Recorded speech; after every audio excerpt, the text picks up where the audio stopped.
जीव हमारी जाति है, मानव धर्म हमारा।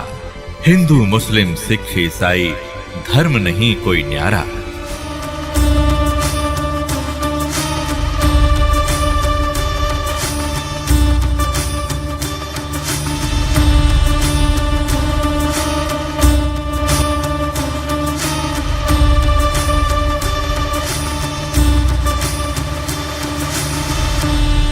अब क्या सिद्ध हुआ कि एक कुल का मालिक है और ये अन्य अपने अपने सत्र के और भी देव हैं, जो बाइबल भी प्रमाणित करता है।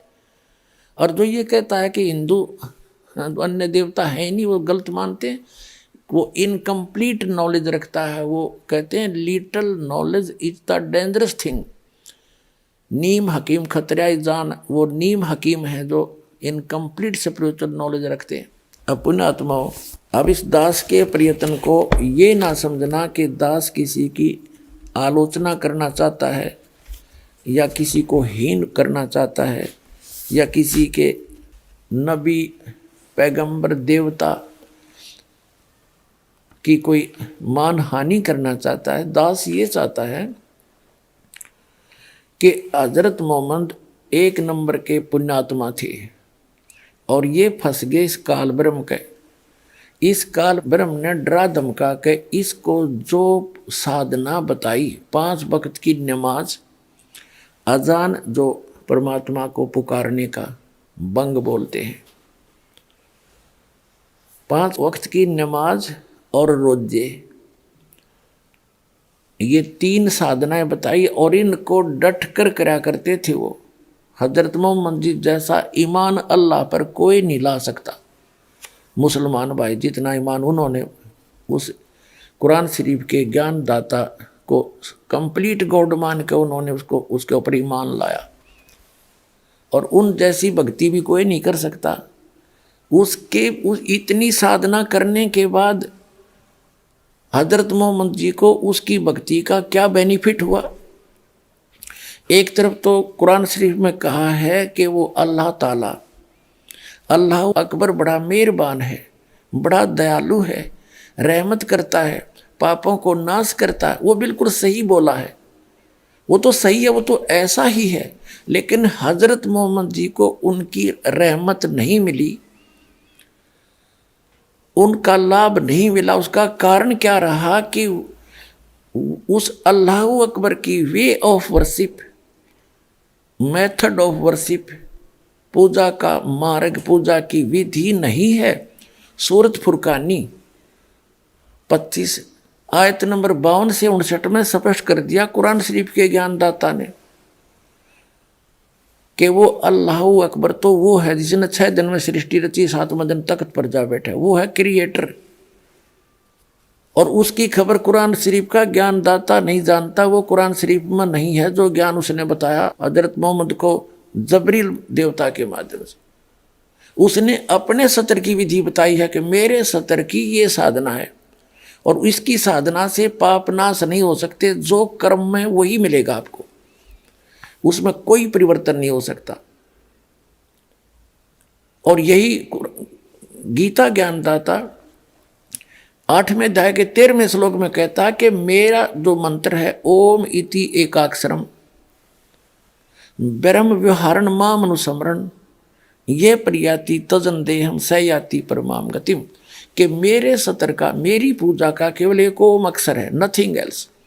इसका अंतिम सांस तक जो भक्ति करता हुआ शरीर छोड़कर जाएगा वो ब्रह्म से मिलने वाली परम गति प्राप्त होगी। और ब्रह्म से मिलने वाली परम गति कौन सी है? ब्रह्मलोक। 8वें अध्याय के 16वें श्लोक में कहा कि ब्रह्मलोक में गए हुए प्राणी भी पुनरावृत्ति में है, उनका भी जन्म मृत्यु होता। फिर गीता ज्ञानदाता ने 8वें अध्याय के 5 और 7 में तो अपने विषय की साधना बताई कि मेरी भक्ति करेगा मुझे प्राप्त होगा, ब्रह्मलोक में आ जाएगा, लेकिन जन्म मृत्यु तेरी भी रहेगी मेरी भी रहेगी, मोक्ष नहीं हो सकता। और जैसा कर्म करेगा वैसा फल भी मिलता रहेगा। लेकिन 8वें अध्याय के प्रथम मंत्र में अर्जुन ने पूछा कि किम तत् ब्रह्म, उसका उत्तर दिया 8वें अध्याय के 3रे श्लोक में गीता में कि वो परम अक्षर ब्रह्म है। तो 8वें अध्याय के 5 से 7 तक तो अपनी विधि बताता गीता ज्ञानदाता, और उसके विषय में इसने बता दिया जन्म मृत्यु तेरी भी रहेगी मेरी भी रहेगी, यहाँ शांति हो नहीं सकती, युद्ध तो करना ही पड़ेगा। और युद्ध करना तो वहाँ शांति कहाँ। इसलिए 18वें अध्याय के 66वें श्लोक में कहा कि तू सर्वभाव से उस परमेश्वर की शरण में जा, उसकी कृपा से ही तू परम शांति को और सनातन परम धाम को प्राप्त होगा। मेरी शरण में रहेगा तो शांति नहीं हो सकती। यहाँ तो आपने दुख है भाग में तो दुख भी भोगने पड़ेंगे, और सुख है तो तेरे भाग का सुख भी मिलेगा। उसके लिए ऑप्शन छोड़ दिया है कि तत्वदर्शी संतों को पूछ, मैं नहीं जानता उसकी भक्ति विधि।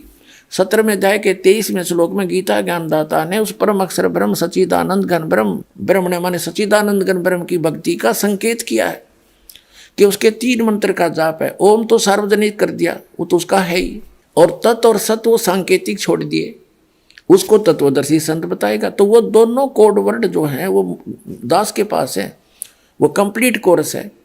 तो उसकी भक्ति 8वें अध्याय के 8, 9, 10 श्लोक में बताया कि सच्चिदानंद घन ब्रह्म की भक्ति करेगा तो उसको प्राप्त होगा। 8वें अध्याय के 5 और 7 में कहा कि मेरी भक्ति करेगा तो मुझे प्राप्त होगा। ब्रह्म की साधना करने वाला ब्रह्मलोक में जाएगा। गीता अध्याय नंबर 8 के श्लोक नंबर 16 में स्पष्ट कर दिया है कि ब्रह्मलोक पर्यंत सभी पुनरावृत्ति के अंदर है। तो उसने स्पष्ट कर दिया है कि उस पूर्ण परमात्मा की साधना से मैं परिचित नहीं हूँ, और मेरी भक्ति करेगा तो ऐसे ही कष्ट भी होंगे, तेरे भाग में सुख है तो सुख भी होगा, तो ये दोनों मिलते रहेंगे। और परम शांति चाहिए तो तुझे सब पापों का नाश चाहिए तो परम अक्षर ब्रह्म की शरण में चला जा। उसके लिए तत्वदर्शी संत की खोज कर ले। तो वो तत्वदर्शी संत ये दास रामपाल दास सतलोक आश्रम पर वाला जिला है, हिसार हरियाणा में भारत के अंदर है। तो पुण्यात्माओं, दास की प्रार्थना है वो सत भक्ति इस दास के पास उपलब्ध है। आपको कभी दुख नहीं होगा, परमात्मा हरदम साथ रहेगा। वो अल्लाह अकबर की भक्ति उसने खुद आकर के यहाँ बताई है, वो ज्ञान इस दास के पास उपलब्ध है। उसको प्राप्त करो, अपना कल्याण करवाओ।